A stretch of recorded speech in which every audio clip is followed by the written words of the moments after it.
Hello, I'm Debbie Bell Hosking for FinextraTV here in our virtual studio, and I'm joined by Roshan Shetty, BFSI, Public Sector Head Americas, Tech Mahindra, as well as Kush Teotia, who is the Global Head, Faster Payments and Payment Platforms for JP Morgan. And we're talking about the conversion of Treasury, payments, and platforms. And on that note, there's a lot to discuss. Welcome to you both to our virtual studio. Thanks for having us. Great to have you both here. And Kush, I'm going to go to you first, if I may. So real-time rails are widely available. But in your opinion, what defines a strong orchestration layer? Thank you, Debbie, and really excited to be here. I think the topic of orchestration is quite interesting. I think it comes up in almost every conversation that we have today with customers, clients, and even at many sort of industry forums in terms of how we really define orchestration and what does that mean from a treasury standpoint, but also really from a platform standpoint. And I think for the way we have thought about orchestration is faster payments are here and they are growing, and we often learn a lot about faster payments from the emerging markets in the world and how they have managed to grow at scale in a meaningful way.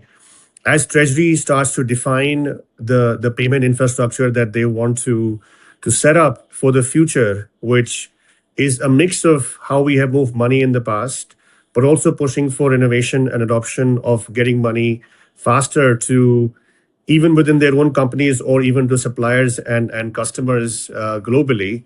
I think it's important for us to bridge that gap for them so that we can make it easy for them to adopt as many payment methods as possible. So it's almost abstracting the orchestration layer in a way that it doesn't really change much that they need to do. And we take the ownership of the orchestration, the context setting, understanding what is important to them, whether it is speed or it is cost or it is safety or it is surety.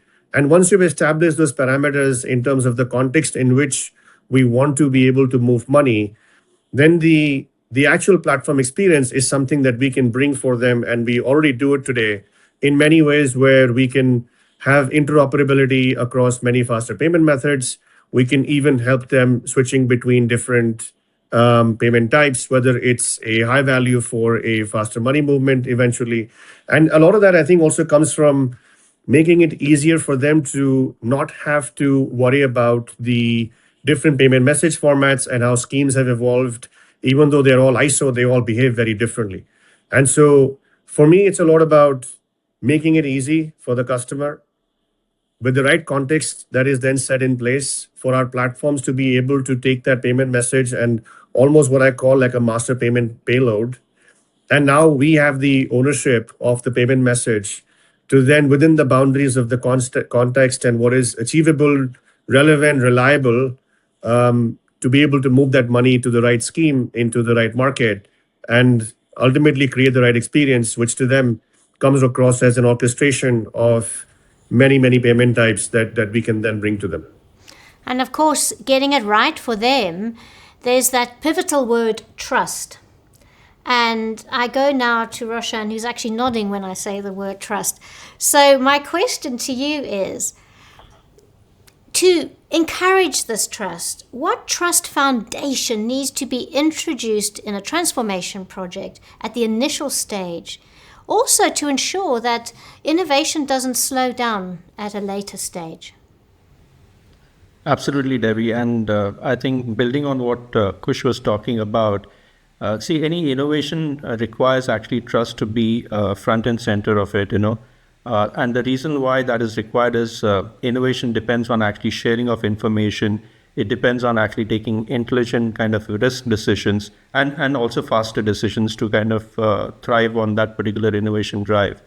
And in the context of actually what's happening today with digitization and AI-driven kind of models coming in place, trust is going to be very, very important from the perspective of security, transparency, privacy, and also explainability of actually what the models do. So trust is actually very important. Now, organizations that actually kind of I would say organizations should actually look at trust being as a design principle for them, because the clarity of data use should actually be there within the organizations. There should be actually also a clear way in terms of how you're going to control the information that is there, and how do you kind of make sure that the communications across internally and externally is actually kind of taken care. So those are very important aspects when you actually look at design principles for organizations. Bringing it to actually real-time payments, or if you look at the real-time rails, like the RTP and FedNow, you actually have payments which are delivered instantaneously. And this cannot actually happen without having the trust, because that trust is not negotiable in these kind of transactions. So I think if organizations look at codifying a set of design principles related to actually kind of the payment rails, related to actually controls, related to actually user experience, I think that will kind of really help the RTP use cases to kind of go in high value kind of transactions, like payrolls can kind of go into disbursements, insurance, vendor payments, and actually the entire actually marketplace transactions also. So I feel that trust is very important in terms of making sure that organizations take this in the context of payments. Thank you, Roshan. And of course, trust is important, and so is the role of the treasurer. So, Kush, I come to you now when we're talking about the treasurers. How should they approach context-aware routing? And also, what are the trade-offs here as seen in the real world? Yeah, it's an excellent question, I think, and Roshan covered some of these. So I'll just add a little bit more to what he said, because if you put yourselves in the seat of a treasurer, like you're making a lot of decisions, and decisions that are to do with where the money needs to be, decisions around who needs to be paid by when, both your suppliers, your employees, your vendors. There is the receivable part, there's a payable part, there is reconciliation that needs to happen, invoicing wise, etc. And so a lot of that treasury operation today is really having to make those choices first. And then really what comes out is the decision on what money needs to move where. And there is a lot of, I think, transformation that will happen even in what I call the input matrix of where is the liquidity, what FX do I need, what is my payables, receivables, like recon telling me about where the needs are and the gaps are and what's urgent now versus what can be later. Once you have figured that out, ultimately moving money is then a choice of, it's speed, it is safety, it is surety, and all of those three things really bring set context. Context in ways of, does it need to be RTP? And so it needs to go instant and faster, and I want it to be done as soon as possible. Or not so much a context of speed, it is more a context of surety and safety, because it's a very large wire money and large payment. And I want to make sure that we have protection on the principal, and we have more safeguards. If something goes wrong, I'm able to recover the funds.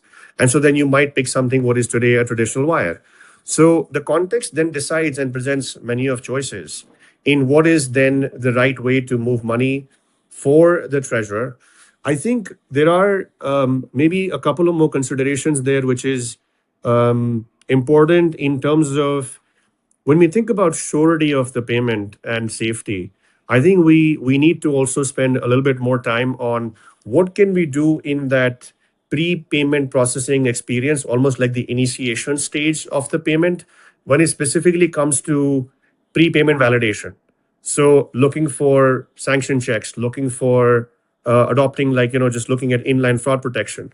Also looking at many ways to bring in account validation services into your payment journey, so that when the money is actually being moved, you have a high degree of surety that it's going to the right person.